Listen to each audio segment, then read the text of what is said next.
खेती किसानी के काम के लिए किसानों को कृषि यंत्रों की आवश्यकता होती है और वर्तमान समय में आधुनिक कृषि यंत्रों का उपयोग और भी ज़्यादा बढ़ता जा रहा है।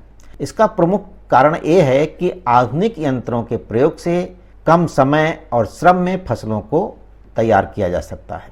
तो दोस्तों, इसी को ध्यान में रखते हुए खरीफ फसल की कटाई में काम आने वाले कृषि यंत्रों के बारे में हम लोग जानते हैं कि खरीफ फसल की कटाई में उपयुक्त होने वाले यंत्रों की क्या खासियत है और इससे क्या लाभ है। लेकिन दोस्तों, जानने से पहले अगर आपने चैनल को सब्सक्राइब नहीं किया है तो अवश्य कर दें।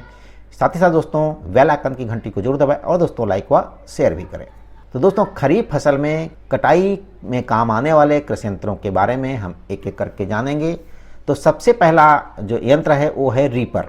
कृषि क्षेत्र में फसल पकने के बाद कटाई का कार्य किया जाता है और पावर रीपर कृषि मशीनरी है जो पकी होने पर फसलों को काटने में मदद करती है। ये एक बहुउद्देशीय मशीन है जो कई कार्यों को एक छोटे और प्रबंधनीय रूप से करती है। ये कम प्रयास में जो है विभिन्न फसलों को आसानी से काट कर एक तरफ डाल देती है, जिससे किसान जो है आसानी से फसल को इकट्ठा कर लेता है। अगली मशीन दोस्तों जो है रीपर कम बाइंडर। खेती में फसल कटने के बाद कटाई का कार्य किया जाता है। पावर रीपर कम बाइंडर कृषि मशीनरी है जो पकी होने वाली फसलों को काटने तथा बांधने में मदद करती है। ये भी एक बहुउद्देशीय मशीन है जो कई कार्यों को एक साथ और प्रबंधनीय रूप से करती है। ये कम प्रयास में गेहूं, धान और अन्य तिलहन और दलहन फसलों की कटाई और बंडल बनाने के लिए उपयुक्त है। किसान इसकी सहायता से आसानी से बंडलों को इकट्ठा कर सकता है और ट्रैक्टर चालित रीपर कम बाइंडर भी बाजार में आते हैं। ये स्वयं के इंजन से चलता है और फसल की कटाई एवं बंडल बनाने का कार्य एक साथ हो जाता है। ये गेहूं एवं धान की फसल हेतु बहुत उपयुक्त है। इसकी सहायता से 1 घंटे में 1 एकड़ की कटाई की जा सकती है। इससे फसल की कटाई की लागत में लगभग 50% की बचत होती है। और तीसरा जो हमारी मशीन है दोस्तों वो है कंबाइन हार्वेस्टर। कंबाइन हार्वेस्टर एक बहुउद्देशीय मशीन है जो सामान्य भाषा में हार्वेस्टर कहा जाता है। इसमें जो है कुशलतापूर्वक विभिन्न प्रकार की फसलों को काटने के लिए डिजाइन किया गया है। इसमें फसलों की कटाई, गहाई तथा सफाई का काम एक साथ संपन्न किया जाता है, इसलिए इसे कंबाइन हार्वेस्टर कहते हैं। इससे कृषि कार्यों में तेजी आती है और साथ ही समय, श्रम और लागत की बचत होती है। ये मुख्यतः स्वचालित ट्रैक्टर माउंटेड तथा ट्रैक्टर से चलने वाले होते हैं।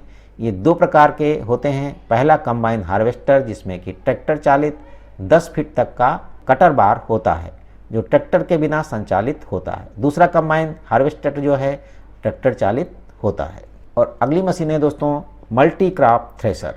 थ्रेशर कृषि यंत्रीकरण का सबसे महत्वपूर्ण यंत्र है जो फसलों की गहाई का कार्य करता है, अर्थात ये डंठल और भूसी से अनाज को निकालता है। मल्टी क्रॉप थ्रेशर से विभिन्न प्रकार की गहाई की जा सकती है। थ्रेशर 2 प्रकार के होते हैं, एक ट्रैक्टर चालित और दूसरा बिजली चालित। अगला जो यंत्र है दोस्तों यानी कि मशीन है वो है कंबाइन थ्रेशर।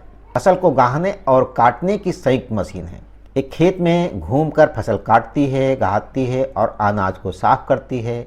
डंठल खेत में खड़ा छूट जाता है और फसल कटकर सीधे मशीन में चली जाती है। इसके साथ ही मशीन में ही मड़ाई, ओसाई और छनाई साफ होकर अनाज एक तरफ बोरों में भर जाता है तथा भूसा एक तरफ गिरता चला जाता है। और अगली जो मशीन है हमारी दोस्तों खरीफ में वो है आलू की खुदाई मशीन यानी कि पोटैटो टिगर। आलू की खुदाई के लिए पोटैटो टिगर मशीन किसानों के लिए बड़े काम की है। इसकी सहायता से जमीन से आलू आसानी से निकाला जा सकता है, वो भी आलू को बिना क्षति पहुंचाए। साधारण खुदाई से आलू में कट लग जाता है और वह आलू बाजार में नहीं बिक पाते हैं। इस समस्या का समाधान पोटैटो टिगर मशीन से हो सकता है। इसके इस्तेमाल से आलू आसानी से ज़मीन से निकाला जा सकता है और इसके उपयोग से जो है कम समय में अधिक से अधिक ज़मीन में आलू की खुदाई की जा सकती है। ये ब्लेड, चैन कैनवर बेल्ट और गियर बॉक्स आदि से लेस होता है। ट्रैक्टर के साथ लगाकर इस्तेमाल की जाने वाली इस मशीन से कृषि जमीन पर एक सटीक गहराई सेट की जा सकती है। वहीं समान गहराई जो है किसानों को पूरे खेत में मिलेगी, जो आलू की खुदाई को बेहद आसान कर देता है। इतना ही नहीं, इस मशीन के इस्तेमाल से आलू को बिल्कुल भी नुकसान नहीं पहुंचता है। वो बिना कटे आलू बाहर निकलते हैं। इसकी गहराई को घटाया और बढ़ाया भी जा सकता है। पोटैटो टिगर जमीन से आलू निकालकर उससे मिट्टी को भी झाड़ देता है। जिससे कि यह एकदम उच्च गुणवत्ता वाला आलू बाहर निकलता है। अगला जो यंत्र है यानी कि मशीन है वो है कपास पलकर मशीन। कपास पलकर मशीन कपास की खेती वाले किसानों के लिए बड़े काम की मशीन है। इसकी सहायता से कम समय में किसान कपास निकाल सकते हैं। ये मशीन मैनुअल पिकिंग को कम करती है। इस मशीन से कपास की कटाई में सहूलियत होती है। वहीं इस मशीन से कपास की कटाई में लागत कम आती है और कपास की गुणवत्ता में भी सुधार होता है। कपास पलकर मशीन एक हाथों से नियंत्रित करने वाली मशीन है जिसका वजन 600 ग्राम है और इस मशीन के अंदर 2 रोलर्स पाए जाते हैं। इसके बाहरी परिधि और छोटे किनारों पर दांत लगे होते हैं और फसलों की कटाई करते समय कपास इसके रोलर्स में फंस जाता है और कटाई के बाद से जुड़ा हुआ बैग में एकत्रित हो जाता है। तो दोस्तों ये तो रही खरीफ की कटाई को आसान बनाने वाले इन कृषि यंत्रों के बारे में जानकारी। लेकिन दोस्तों अभी तक आपने चैनल को सब्सक्राइब नहीं किया है तो अवश्य कर दें। साथ ही साथ दोस्तों लाइक व शेयर भी करें। जय किसान दोस्तों।